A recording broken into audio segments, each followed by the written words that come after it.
Scott, my goodness, did you see this coming?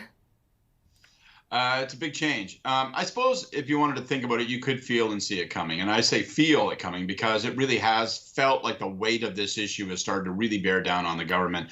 I think in particular, if you look at yesterday's resignation by Minister Reid, you say to yourself, well, what's the fundamental threat to the government? Is it that people don't agree with his Greenbelt promise? Is it that they disagree with the fact that the premier said one thing and then did another? Or, and this is what I think is so consequential and why we're here today, or is it that the government is realizing that people are starting to connect the words cronyism and corruption to them? Are they starting to ask, you know what, could $8 billion, could that be finding its way into someone's pocket? Is that what this government is about? I'm not suggesting that. I actually don't believe that.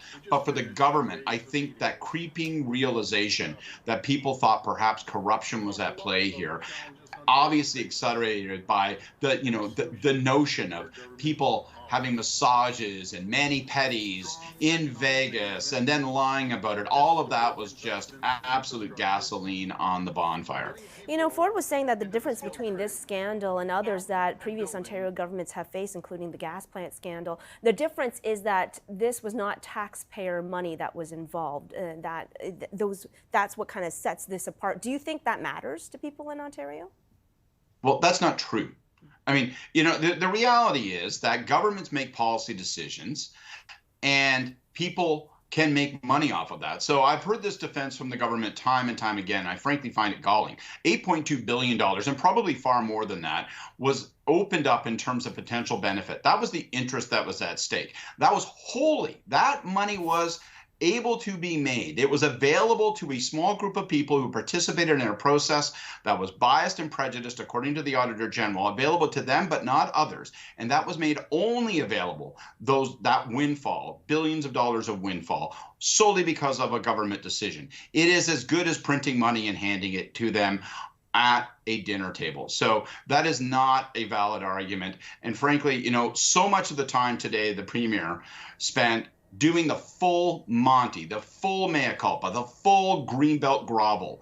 But when he gets into questions and answers and he starts talking about the fact that, well, I've always been perfectly motivated and I've always tried to do the right thing, and this is just some small aberration, and I hope that when people come to vote the next time, they'll have the opportunity to grant me absolution.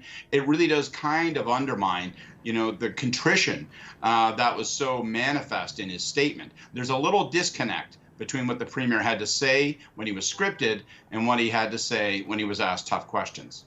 Yeah, and how much of this was motivated by what we heard from him when it comes to him saying, hey, as a leader, if I make a mistake, I'll admit it, I'll fix it, we'll move forward. Hope you'll remember the next time you head to the polls. Look, I don't want to damn the guy for taking that position. Better that our leaders and our elected leaders do the right thing, even if it's under duress, then refuse to do the right thing. But the Premier Ford has on more than one occasion now said, whoops, you know what? I'm busted. I'm sorry. I'm going to stand up here, do the full mea culpa. Now we can all move forward. And again, it's like he wants to move past the penance and straight to absolution. I think voters may have a different view.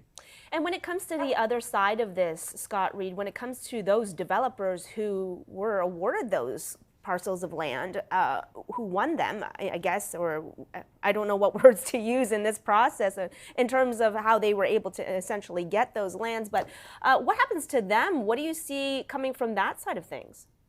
Well, that's going to be super interesting. In fact, that's where most of my curiosity lies now. Having made this move, trying to staunch the political bleeding, trying to reverse time and say, all right, we're going to go back to 2018. We're going to put all the parcels of land back in. What happens now? I mean, those developers participated in good faith, in a bad faith process, and they are going to say, hey, wait a second, we have legal claims. We actually were under the impression that we could take action here. So it'll be interesting. For example, does the government, in order to actually put wheels under this policy, do they adopt Marit Stiles' proposed legislation or something like it of their own sponsoring that tries to indemnify the government from legal action? I think we want to look for that because frankly, those aren't small print decisions. That's big money decisions. And you're talking about potentially being sued for billions of dollars. We've had an argument over, is it worth $8.2 billion or not? Is it taxpayers' money? Well, you know what? We're going to see in legal statements of claim exactly what the developers think they had on the hook when it came to big cash. Scott, just quickly, final question here. Can the Ontario government move on from this? I don't think it's impossible. I think that this is a really, really heavy blow. When you're in government, it's the self-inflicted wounds that bleed the longest and take the longest to heal. That's clearly what this was. The Premier himself in his statement, to his credit, said, listen, I told you in 2018 I wouldn't open up the Greenbelt. I made that promise. I broke that promise. That was the beginning of the problem here. So I'm going to try to go back and recommit to my promise. Will they recover? In my view, the electorate, voters have an enormous ability to find forgiveness, and it really will depend, I think, on the Premier, whether he can put all this behind him and whether there aren't repetitions. There aren't other examples of this. If this is the decision he's making on the Greenbelt, when it comes to the broader culture that surround these ideas, the get it done attitude, are you going to get it done with proper process?